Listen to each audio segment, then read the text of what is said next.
BLOമാരുടെ ജോലി സമ്മർദ്ദം എന്ന പരാതികൾക്കിടെ BLOമാരുടെയും രാഷ്ട്രീയ പാർട്ടി പ്രതിനിധികളുടെയും യോഗം വിളിക്കുമെന്നതാണ്. നിലവിൽ ലഭിച്ച 51,085 അപേക്ഷകളിൽ ആശയക്കുഴപ്പമുണ്ട് എന്ന് മുഖ്യ തിരഞ്ഞെടുപ്പ് ഓഫീസർ. ഇന്ന് 11 മണിക്ക് മുഖ്യ തിരഞ്ഞെടുപ്പ് ഓഫീസർ മാധ്യമങ്ങളെ കാണും. പ്രശാന്ത് കൃഷ്ണയുണ്ട് വിശദാംശങ്ങളുമായി. Prashanth, good morning. എപ്പോഴാണ് ഈ മാധ്യമങ്ങളെ കാണുന്നതിന് മുൻപ് ഈ തീരുമാനങ്ങളൊക്കെ എടുക്കുക? അപേക്ഷകളിൽ ആശയക്കുഴപ്പം ഉണ്ട് എന്ന് മുഖ്യ തെരഞ്ഞെടുപ്പ് ഓഫീസർ പറയുന്നുണ്ടല്ലോ, എന്താണ് വിശദ വിവരങ്ങൾ? മോദി കണ്ണൂർ കരുവള്ളൂരിൽ അനീഷ് ജോർജ് എന്ന BLO ആത്മഹത്യ ചെയ്ത ശേഷം ഇതാദ്യമായാണ് മുഖ്യ തെരഞ്ഞെടുപ്പ് ഓഫീസറുടെ ഒരു പ്രതികരണം പ്രതീക്ഷിക്കുന്നത്. ഇന്നിപ്പോൾ 11:30 മുഖ്യ തെരഞ്ഞെടുപ്പ് ഓഫീസർ രത്തൻ യു കേൽക്കർ മാധ്യമങ്ങളെ കാണുന്നുണ്ട്. SIR നടപ്പാക്കുന്നതുമായി ബന്ധപ്പെട്ട് തീവ്ര വോട്ടർ പട്ടിക പരിഷ്കരണത്തിന്റെ ഭാഗമായുള്ള ഈ പ്രവൃത്തികളിലാണ് BLOമാർ. അപ്പോൾ BLOമാർ വലിയ സമ്മർദ്ദത്തിലാണ് എന്ന വിഷയം സജീവമായി മുഖ്യ തെരഞ്ഞെടുപ്പ് ഓഫീസറുടെ മുൻപാകെയുണ്ട്.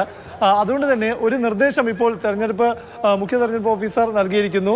BLA യോഗങ്ങൾ നടത്താൻ നിർദ്ദേശിച്ചിരിക്കുന്നു. അതായത് BLOമാരും അതുപോലെ തന്നെ രാഷ്ട്രീയ പാർട്ടികളുടെ പ്രതിനിധികളായ BLAമാരും തമ്മിൽ യോഗങ്ങൾ ചേർന്ന് ഈ ജോലി സമ്മർദ്ദം കുറയ്ക്കുന്നതിനുള്ള, അതായത് ഈ SIRന്റെ നടപടിക്രമങ്ങൾ, ഈ എന്യൂമറേഷൻ ഫോം വിതരണം, അത് പൂരിപ്പിക്കൽ അടക്കമുള്ള എല്ലാ കാര്യങ്ങളിലും ഒരു ഏകോപനത്തിന് വേണ്ടിയാണ് ഇത്തരം ഒരു യോഗം വിളിക്കാൻ നിർദ്ദേശം നൽകിയിരിക്കുന്നത്. ഇതിനോടകം തന്നെ ഈ BLOമാർ നടത്തുന്ന പ്രവർത്തനങ്ങളെ മുഖ്യ തെരഞ്ഞെടുപ്പ് ഓഫീസർ അഭിനന്ദിക്കുകയും ചെയ്തിരിക്കുന്നു. പക്ഷേ ഇത് പറയുമ്പോൾ തന്നെ വിവിധ ഈ 51,085 അപേക്ഷകളിൽ ഈ ആശയക്കുഴപ്പം നിലനിൽക്കുന്നുണ്ട്. അതായത് ഇതിനോടകം തന്നെ ഫോമുകൾ വിതരണം ചെയ്തിട്ടുണ്ട് ഒരുപാട് വോട്ടർമാർക്ക്. അപ്പോൾ അതിൽ ഈ ആശയക്കുഴപ്പമുള്ള അപേക്ഷകളുണ്ട് എന്ന കണ്ടെത്തലും മുഖ്യ തെരഞ്ഞെടുപ്പ് ഓഫീസർ നൽകുകയാണ്. ഇതെന്ന് പറയുന്നത് 51,085 എന്ന് പറയുമ്പോൾ 0.18% മാത്രമാണ്.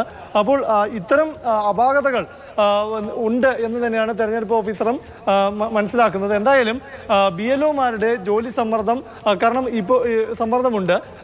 കാരണം നിശ്ചിത സമയപരിധിക്കുള്ളിൽ തന്നെ ഈ നടപടിക്രമങ്ങൾ പൂർത്തിയാക്കി ഈ കരട് വോട്ടർ പട്ടിക പ്രസിദ്ധീകരിക്കേണ്ടതുണ്ട്.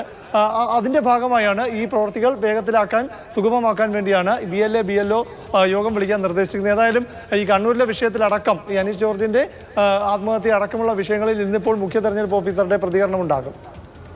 ശരി, പ്രശാന്ത് കൃഷ്ണയാണ് വിശദവിവരങ്ങൾ പങ്കുവച്ചത്. ഇന്ന് 11 മണിക്കാണ് മുഖ്യ തെരഞ്ഞെടുപ്പ് ഓഫീസർ മാധ്യമങ്ങളെ കാണുന്നത്. അപ്പോഴായിരിക്കും ഇതുമായി ബന്ധപ്പെട്ട വിശദാംശങ്ങൾ വ്യക്തമാവുക.